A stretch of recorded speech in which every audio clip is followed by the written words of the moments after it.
ચાલો રેડી.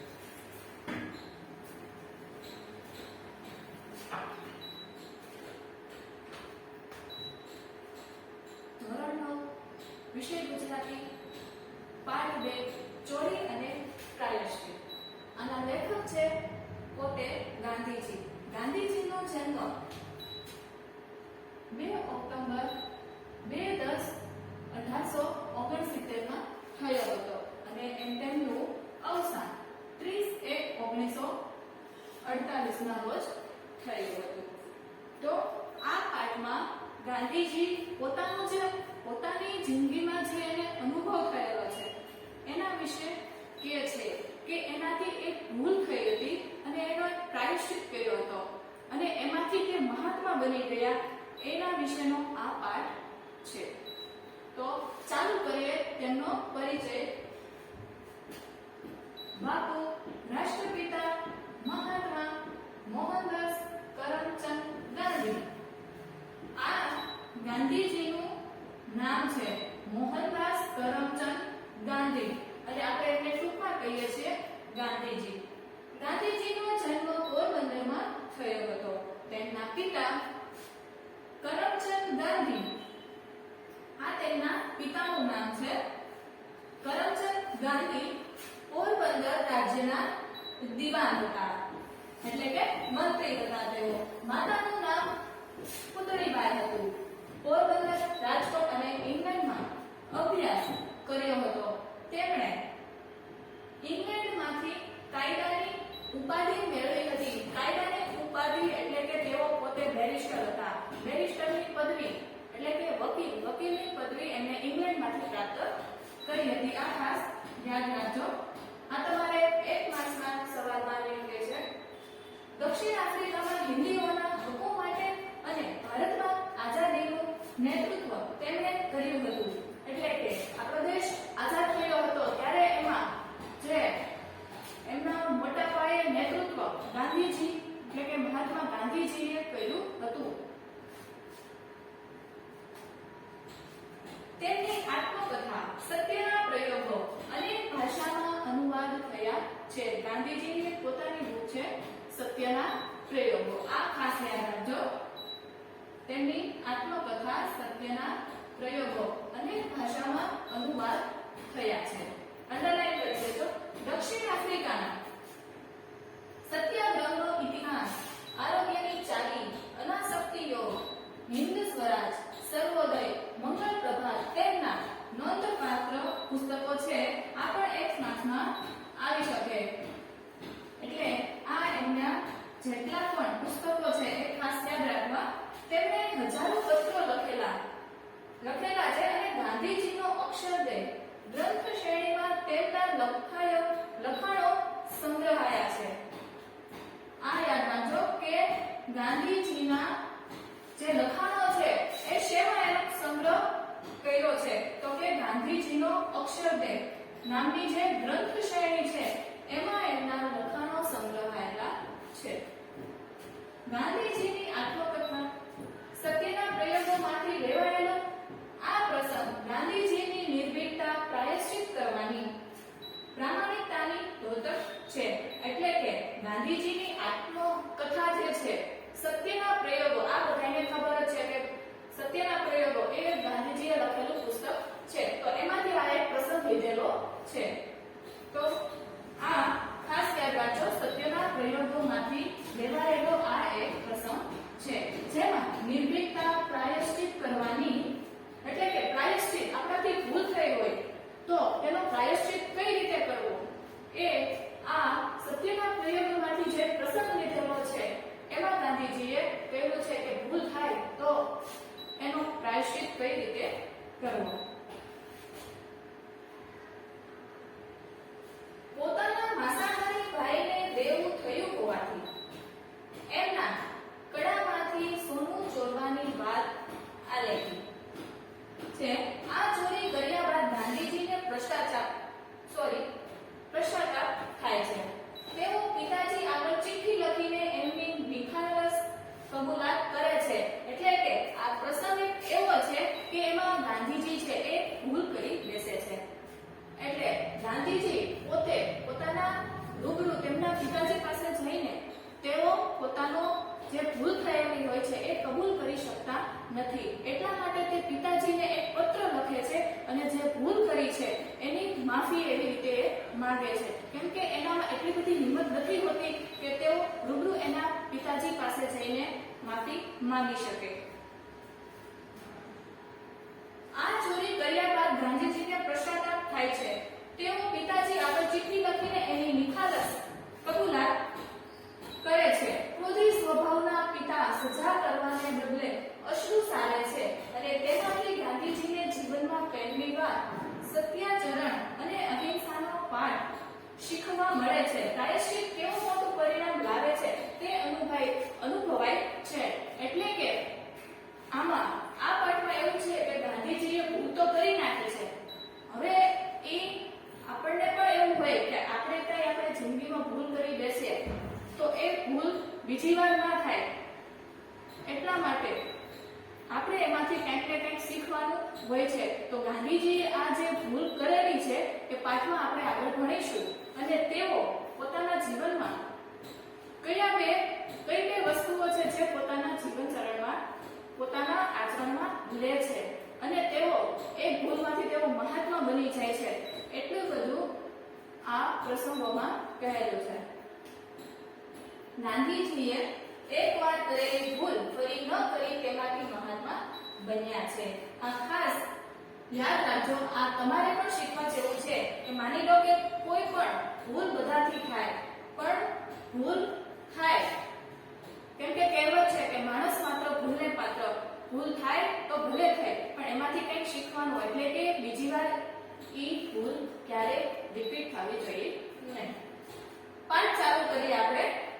તો કે મારા એક સગાની સાથે મને બીડી પીવાનો શોખ થયો. એટલે કે આ પ્રસંગમાં ગાંધીજી પોતે એમ કહે છે કે મને એક દિવસ મારા સગા સાથે મને બીડી પીવાનો એક દિવસ શોખ થાય છે. એટલે કે એને ત્યારે થયો હતો. અમારી પાસે પૈસા ન મળે. બીડી પીવામાં કઈ ફાયદો છે અગર તો એની ગંધમાં મજા છે. એવું તો બેમાંથી એકે નહોતું લાગ્યું. એટલે એમ કહે છે કે બીડી પીવામાં કઈ મજા છે નહીં, પણ એનો જે ધુમાડો નીકળે છે એની કઈ મજા જ, એટલે કે એની એક ચસ્કી લેવાની જે મજા હોય છે એ એક મજા જ એમને લેવી. બસ એની માટે થઈ આ એક ભૂલ ગાંધીજી એમના જીવનમાં કરી બેસે છે. એટલે અહીંયા કીધું છે કે પણ કેવળ ધુમાડો કાઢવામાં જ કંઈક રસ છે એવું લાગેલું. એટલે ગાંધીજીને એમ થાય છે કે બીડી પીવામાં કઈ ઓલું છે ને એટલું બધું ઇન્ટરેસ્ટિંગ નથી, પણ એનો જે ધુમાડો બીડી પીતાનો જે ધુમાડો નીકળે છે બસ એની મજા જ કંઈક અલગ હોય છે. એ માટે થઈને એમને પણ બીડી પીવાનું મન થાય છે અને એ બીડી પીવે છે.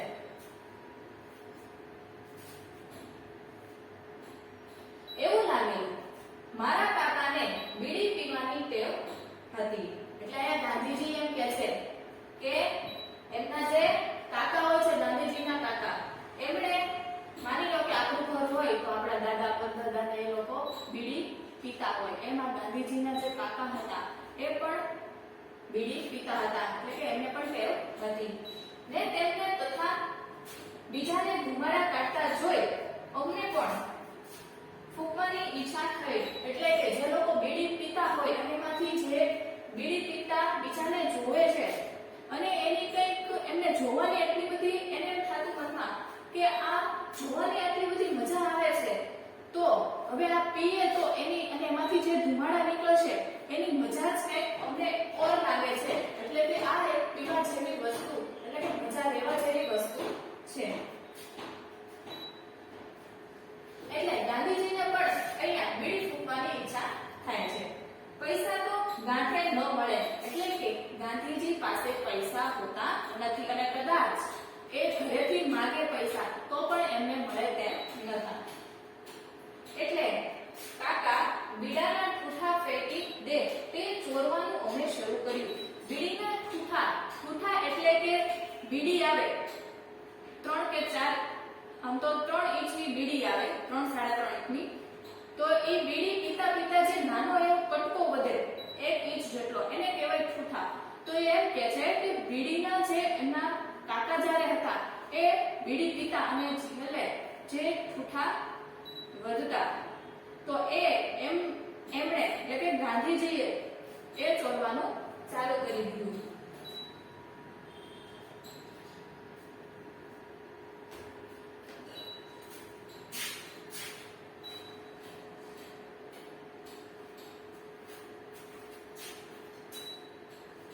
નેક્સ્ટ પેરેગ્રાફમાં જો પણ ઠૂઠા કઈ હર વખતે મળી ન શકે અને તેમાંથી બહુ ધુમાડાય ન નીકળે એટલે સાકરની ગાંઠે 2-4 ગાંકડા હોય તેમાંથી વચ્ચે વચ્ચે એકાદ ચોરવાની ટેવ પાડીને અમે બીડી ખરીદતા થયા. એટલે ગાંધીજી અહીંયા એમ કહે છે કે તે લોકોને ઘરેથી કઈ પૈસા મળતા નહીં એટલા માટે તેઓ એટલે કે બીડી જે હોય છે એના ઠૂઠામાં એટલે કે આખી બીડી હોય એમાંથી જે ધુમાડો નીકળે એ અને જે ઠૂઠામાંથી જે ધુમાડો નીકળે એ બેમાં ફેર હોય છે. એટલે કે જેવી આખી બીડી પીવામાં જે ધુમાડો નીકળે એની મજા અને આ ઠૂઠામાંથી જે કઈ ધુમાડો નીકળે એની કે પેલી જે આખી બીડી હોય એમાંથી ધુમાડો જેટલો નીકળે એવો ઠૂઠામાંથી નીકળે ને એમ અહીંયા ગાંધીજી કહેવા માંગે છે.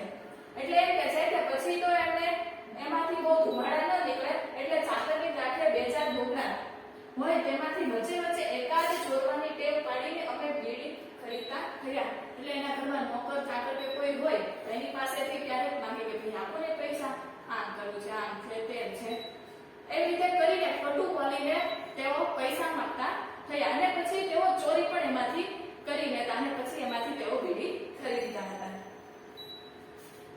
પણ એને સંભળવી ક્યાં એ સવાલ થઈ પડ્યો.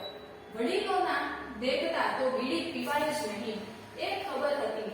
એટલે કે એને એમ થયું કે ચાલો આપણે પૈસાની ચોરી કરી લીધી, હવે બીડી લઈ આવ્યા તો બીડી હવે સંભળવી ક્યાં, કેમ કે વડીલોની સામે ક્યારેય બીડી પીવાય નહીં, કેમ કે હજી એમની ઉંમર એટલી બધી ઉંમર નહોતી થઈ. તેઓ ઉંમરમાં બહુ નાના હતા અને એમને બીડી પીવાનો શોખ થયો. એટલે એમ કહે છે કે વડીલોની સામે તો અમે કઈ બીડી પી શકતા ન હતા.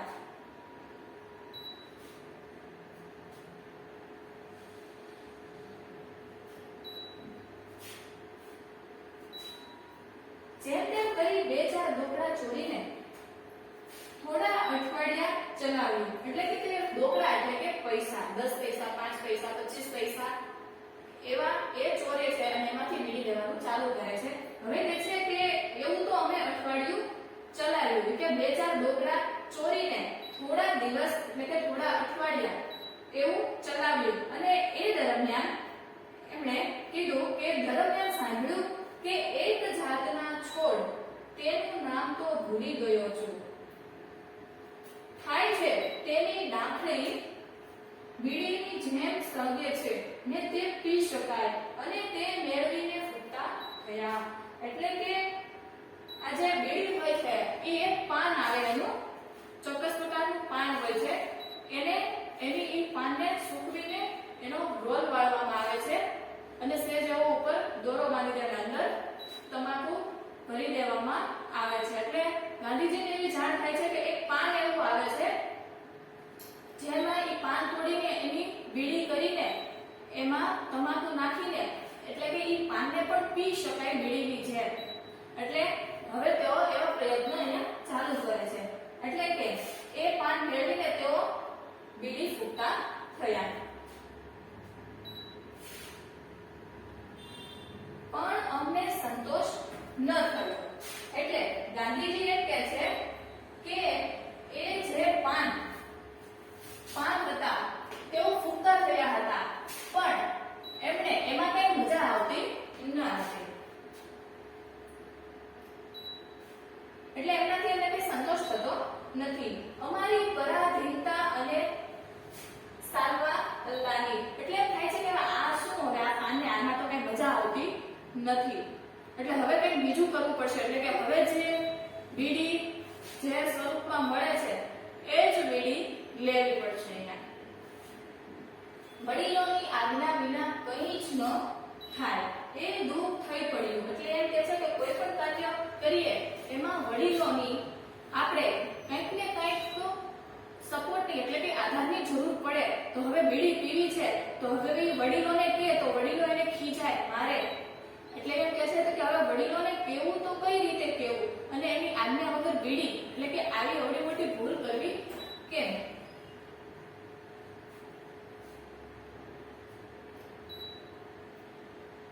અમે કંટાળ્યા ને અમે તો આપઘાત કરવાનો નિશ્ચય કર્યો. એટલે અહીંયા એમ કહે છે કે હવે કરવું તો એક સાઈડ અમને બીડી પીવાની ઈચ્છા થાય છે, ભૂલ કરી બેસે છે અને એમ કહે છે કે હવે આ ભૂલ કરી લીધી છે તો હવે કરવું તો કરવું શું? જો એના વડીલો પાસે જઈને કહે કે અમે બીડી પીધી છે, અમે બીડી પીતા થઈ ગયા છીએ તો વડીલો અમને ખીજાય. તો હવે એ વિચારે છે, હવે એમને પસ્તાવો થાય છે હવે કે બીડી તો આપણે પીવાની શરૂ કરી દીધી છે પણ જો વડીલોને કે ખબર પડશે બીજા કોઈ પાસેથી આ ઠીક નથી એટલા માટે હવે કરીએ. હવે ગાંધીજી પોતે મૂંઝવણમાં અહીંયા મુકાય છે.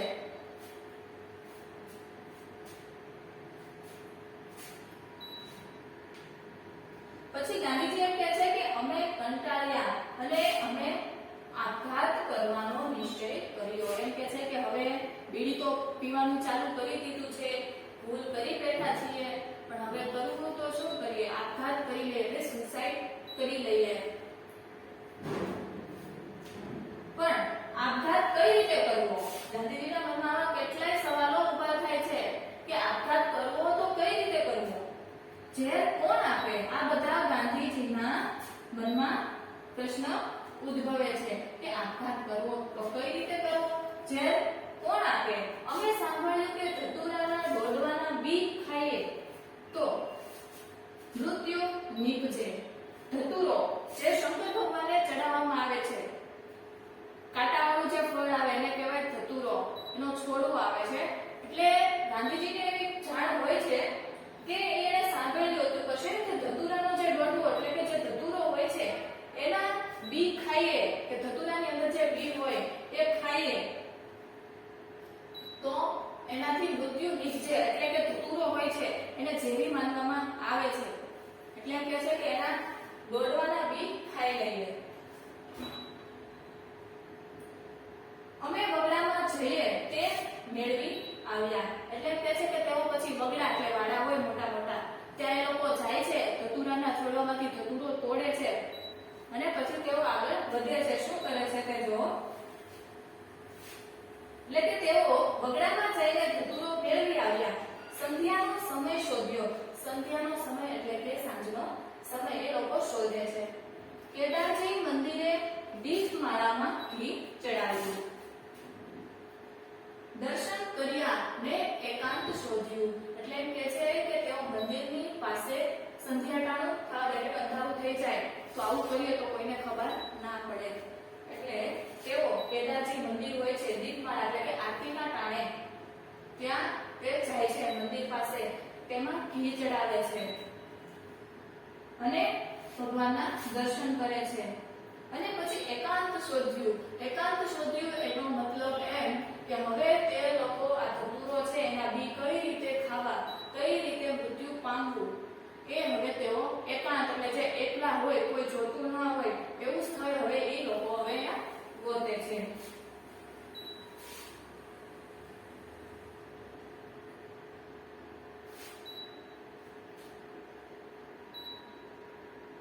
પણ ઝેર ખાવાની હિંમત ન ચાલે. સાચી વાત છે કે આપણને કીધું હોય કે લે આ ઝેર પી જા, મરી જા, તો હવે એ કઈ આપણી એટલામાં એટલી હિંમત ના હોય કે આપણે આપઘાત કરીએ કે એટલે તમને કોઈ ઝેર ખાવાનું કહે તો તમે શું ખાય તો એની જેમ કે ગાંધીજી કે હવે પોતે મરવાનું છે તો પોતે કઈ રીતે મરવું? કોઈ ખબર વગર કંઈક ભોજન હોય એમાં નાખીને આપે, કોઈ પીવડાવી દે ખબર વગર તો માની લીધું કે તો એવી રીતે મૃત્યુ થઈ શકે. પણ આ તો હવે પોતે જ આપણને ખબર છે કે આપણે આ ખાશું તો મૃત્યુ થશે, તો હવે આવી હિંમત તો કેમ ચાલે?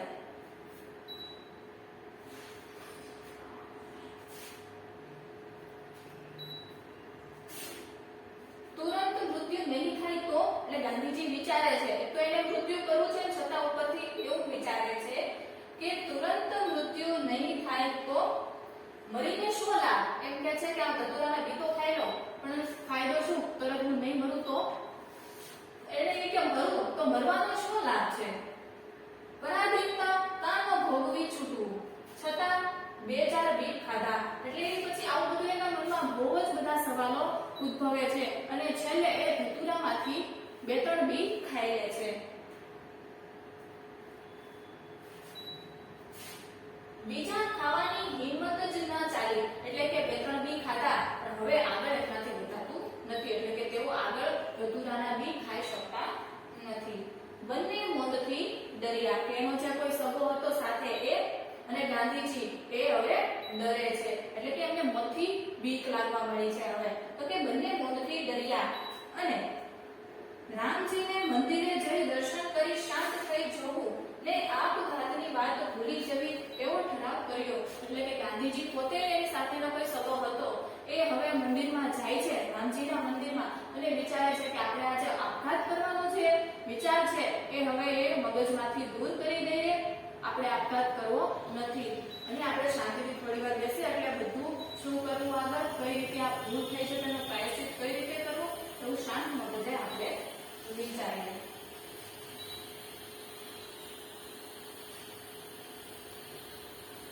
એટલે કે હવે છેલ્લે એવો એક ઠરાવ પસાર કરે છે.